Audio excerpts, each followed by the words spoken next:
I don't know. I feel like I always play my best tennis when I'm I'm like, in I a need to nice focus on my game, not on my outfit. Somebody As I'm commented walking. on my TikTok, and they were just like, "If you've won in life, literally and figuratively, and if you're." Coco Gauff just humiliated every billionaire in the room. The $2.5 million power move that changes everything. The crystal chandeliers sparkled overhead, casting diamond-like reflections across the polished marble floors of Manhattan's most exclusive ballroom. The champagne flowed freely, served on silver platters by white-gloved waiters navigating between tables where the combined net worth could probably fund a small country's annual budget. This was the Global Social Impact Award Gala, where New York's elite gathered to celebrate themselves, pat each other on the back, and write checks that would look impressive in press releases while barely making a dent in their offshore accounts. It was supposed to be another predictable evening of corporate virtue, signaling, and carefully choreographed philanthropy theater. But then Coco Gauff stepped to the microphone, and everything changed. Welcome back to Champions Tennisitics, where we bring you the stories that matter, the drama that's real, and the truth that others are too afraid to tell. What happened last night in New York City wasn't just a speech. It was a cultural earthquake. It was a 21-year-old tennis champion looking into the eyes of some of the most powerful people on the planet and essentially telling them they should be ashamed of themselves. And the silence that followed? You could have heard a champagne bubble pop from across the room. The atmosphere in that ballroom was thick with expectation when Coco's name was called. The Fortune 500 CEOs, the tech moguls who've monopolized entire industries, the hedge fund managers who move billions with a phone call, and the celebrities who think a social media post equals activism, they all prepared for what they assumed would come next. A young athlete, dressed beautifully, would walk up, smile for the cameras, thank her sponsors, maybe shed a tear, and tell everyone how honored she was to be in such distinguished company. They expected the script. They expected compliance. They expected her to know her place. What they got instead was a masterclass in moral courage that left some of them visibly uncomfortable in their $10,000 tuxedos. According to multiple sources who were inside the venue, Coco didn't ease into her message. She didn't soften the blow with pleasantries or diplomatic language. She stood there, poised and powerful, and delivered what insiders are calling the most brutally honest speech ever given at a high society charity event. She looked directly at tables filled with people whose names appear on buildings and hospital wings, and she told them that writing checks isn't enough anymore. She told them that celebrating your own generosity while children sleep in cars and students can't afford school supplies is a moral failure of the highest order. Her exact words, delivered with the calm precision of someone who has nothing to prove and everything to give, cut through the room like a blade through silk. If you are given success, use it to open doors for others, she said, her voice steady and clear through the sound system. No one should celebrate their own victory while children are still being left behind. The cameras caught it all. The uncomfortable shifting in seats. The forced smiles freezing on Botoxed faces. The way several people suddenly found their phones very interesting. This wasn't the grateful, deferential young woman they expected. This was a leader calling out the hypocrisy of a system that rewards hoarding wealth while pretending to care about social impact. But here's where Coco Gauff separated herself not just from the room full of billionaires, but from virtually every other athlete in professional sports. She didn't just lecture them about doing better. She showed them how it's done, in a move that wasn't announced beforehand, that didn't have a publicity team managing the rollout, that wasn't designed to maximize tax benefits or brand partnerships. Coco revealed that she is donating her entire $2.5 million prize money from the season. Not part of it. Not a percentage. All of it. Every single cent. And she's not stopping there.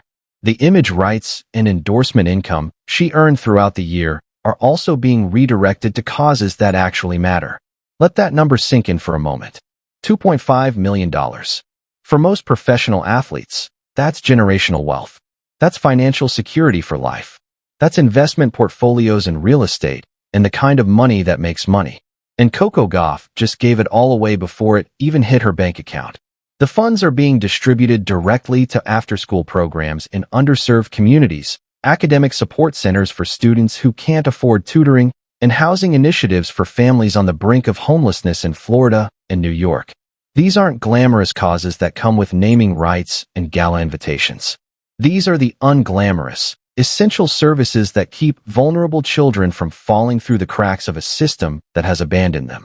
While the billionaires in that room were probably doing mental calculations about how much they'd spend on their watches, Coco was redistributing her wealth to ensure that talent and potential aren't wasted simply because a child happened to be born into the wrong zip code.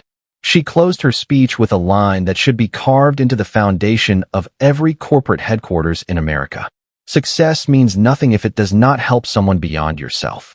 The applause that followed was polite, measured, and according to witnesses, noticeably less enthusiastic than it had been for previous award recipients. You could practically feel the cognitive dissonance rippling through the crowd as people who consider themselves philanthropists realized they'd just been outclassed by someone barely old enough to rent a car. This is leadership. This is what using your platform actually looks like when it's not filtered through PR consultants and brand managers. This is a 21-year-old woman demonstrating more moral clarity and courage than executives 3 times her age who've spent decades climbing to the top of their industries. And the timing couldn't be more perfect because while Coco is revolutionizing philanthropy off the court, she's been absolutely demolishing opponents on it, particularly in what has become the most explosive rivalry in women's tennis.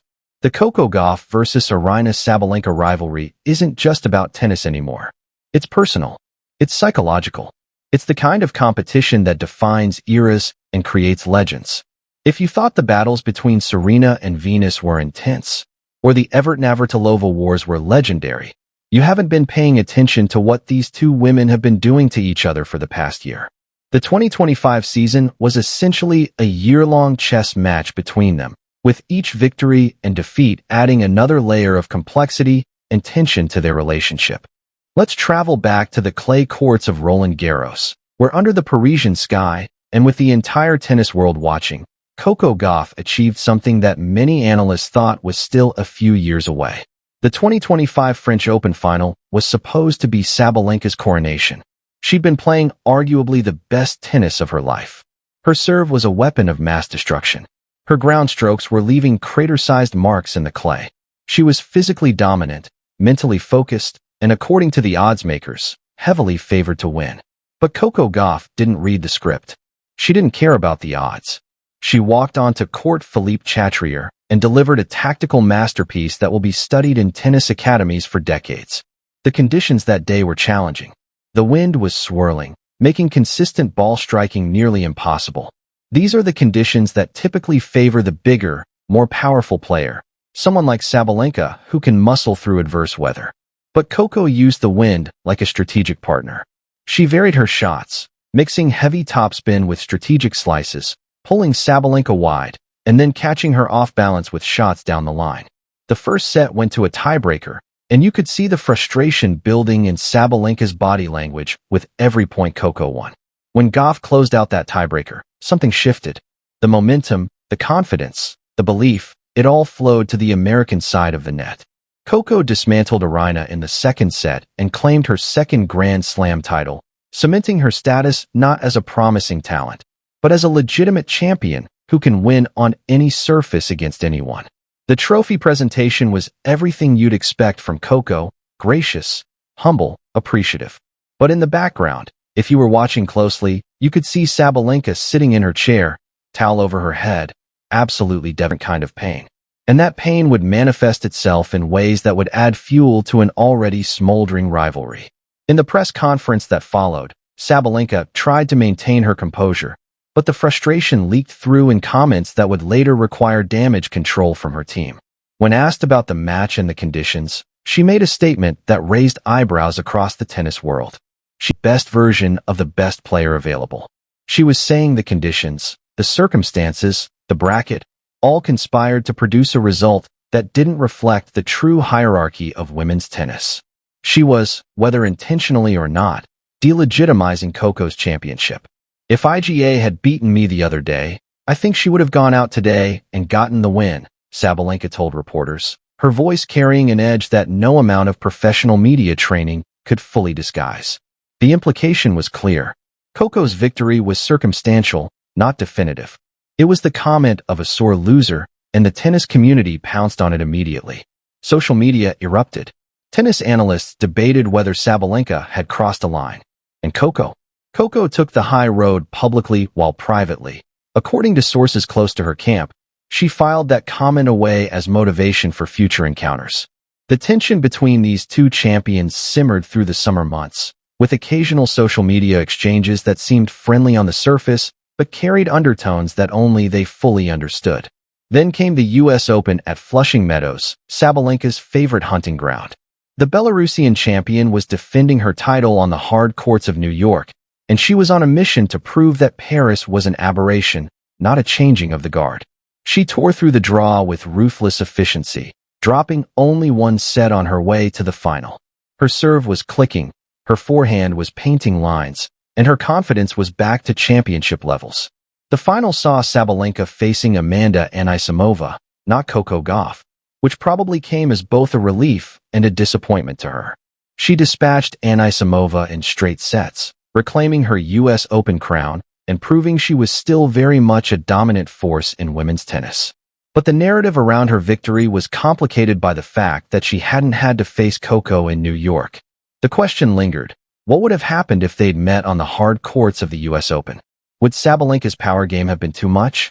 Or would Coco's tactical brilliance have found a way again? We didn't get our answer in New York, but we wouldn't have to wait long.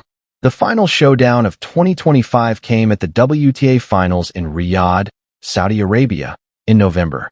The season-ending championship brought together the 8 best players in the world, and fate, or perhaps the tennis gods with a flair for drama, ensured that Gauff and Sabalenka would meet in the knockout rounds.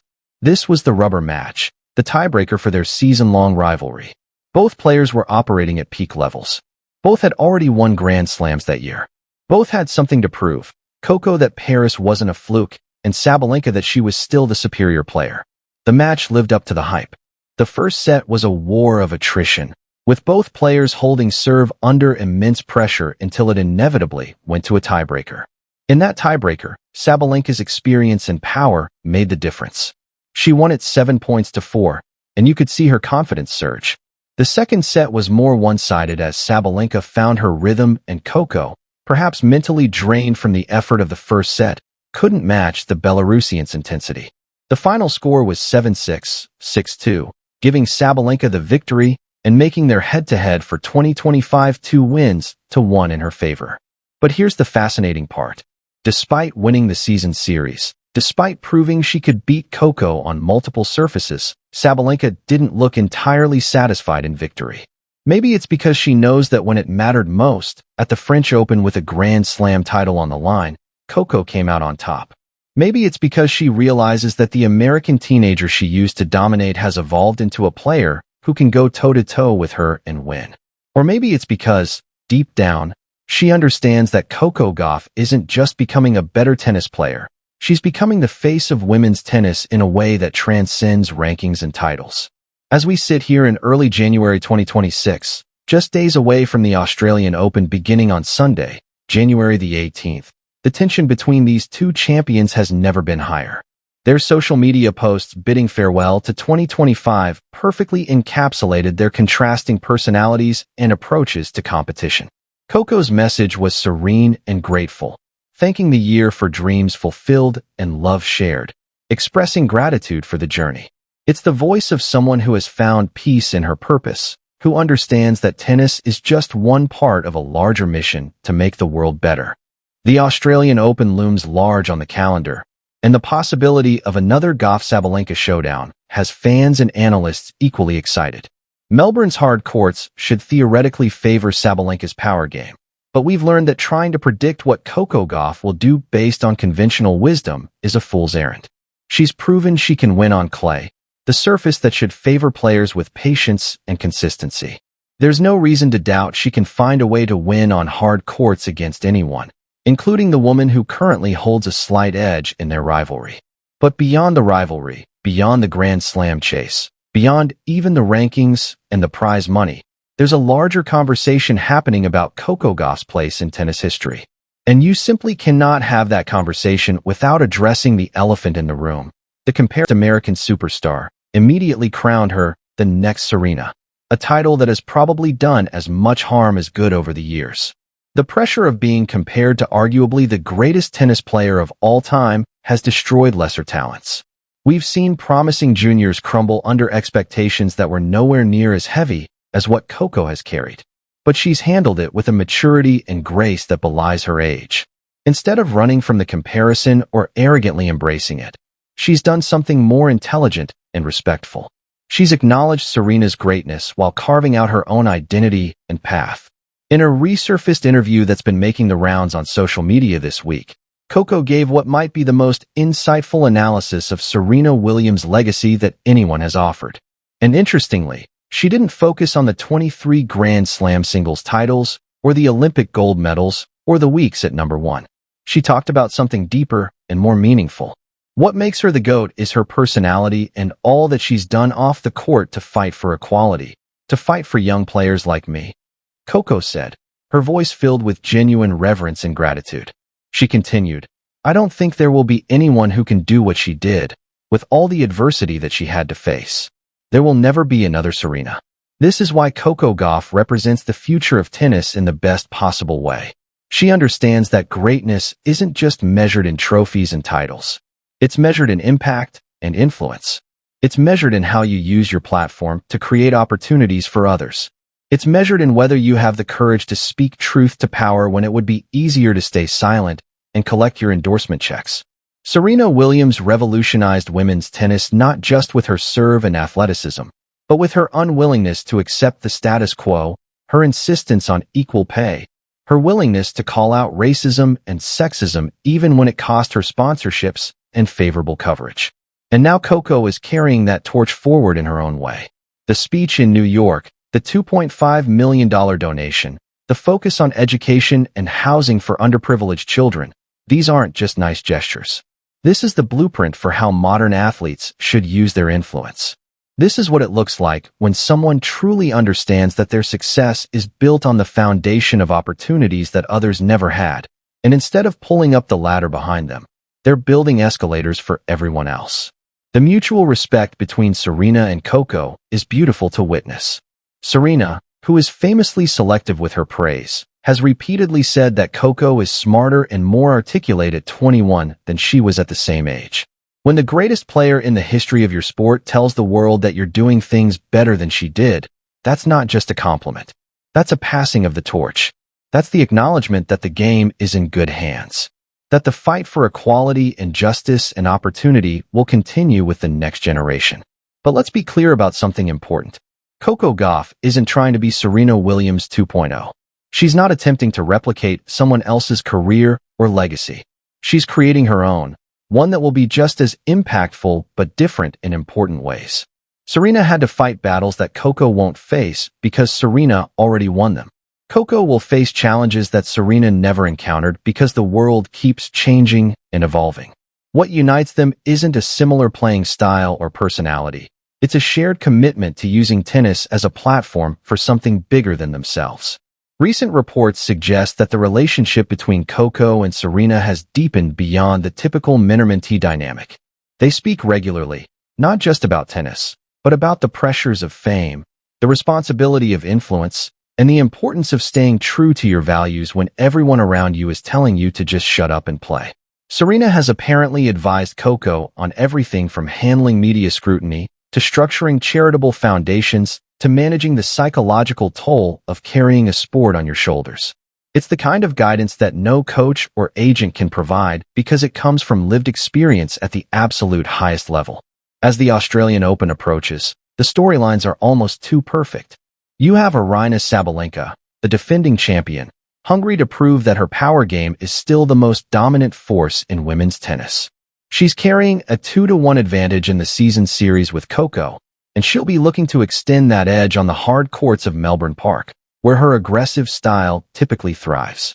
She's working with a sports psychologist to manage her emotional fluctuations on court, which have been her Achilles heel in big moments. If she can keep her composure and maintain the level she showed in Riyadh, she's the slight favorite. But then you have Coco Gauff, arriving in Australia with momentum that transcends tennis. She just humiliated a room full of billionaires and donated millions of dollars to children who will never forget her name. She's playing with the freedom and confidence of someone who knows her purpose extends far beyond the baseline. She's been training with renewed intensity, according to sources at her camp, specifically working on her serve, which has been the one weakness in her otherwise complete game.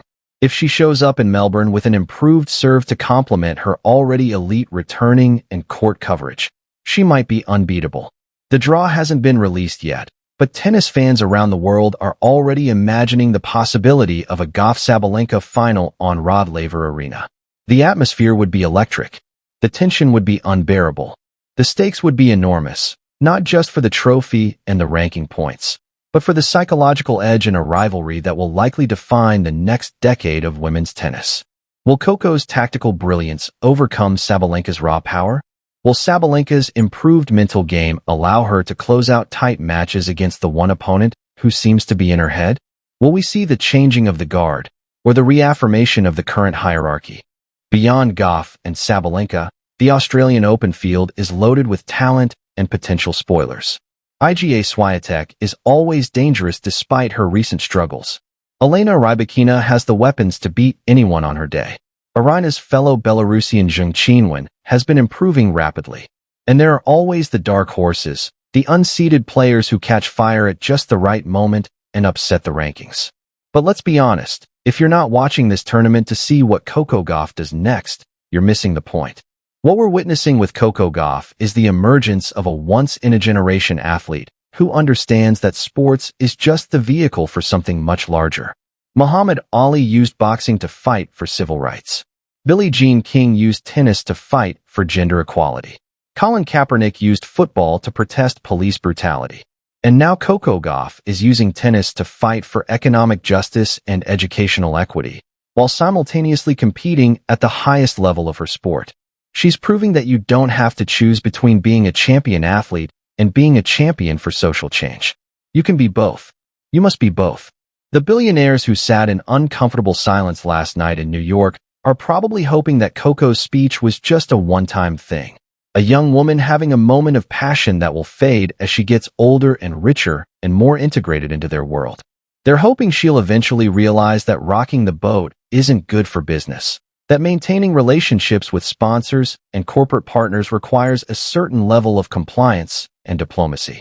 But if they believe that, they haven't been paying attention. Coco Gauff isn't interested in being welcomed into their world. She's interested in dismantling the systems that make their world possible while children go hungry and students graduate without the skills they need to succeed. The $2.5 million donation isn't a one-time gesture. It's a statement of values. It's a line in the sand that says from this point forward, every dollar I earn will be measured against its impact on communities that have been forgotten and ignored. It's a challenge to every other athlete making millions from endorsements and prize money. What are you doing with yours? How are you using your platform? Are you just another celebrity with a charitable foundation that exists primarily for tax benefits? Or are you actually committed to redistributing wealth and opportunity? The response from other athletes has been mixed, which tells you everything you need to know about the state of athlete activism in 2026. Some have praised Coco publicly, acknowledging her courage and commitment.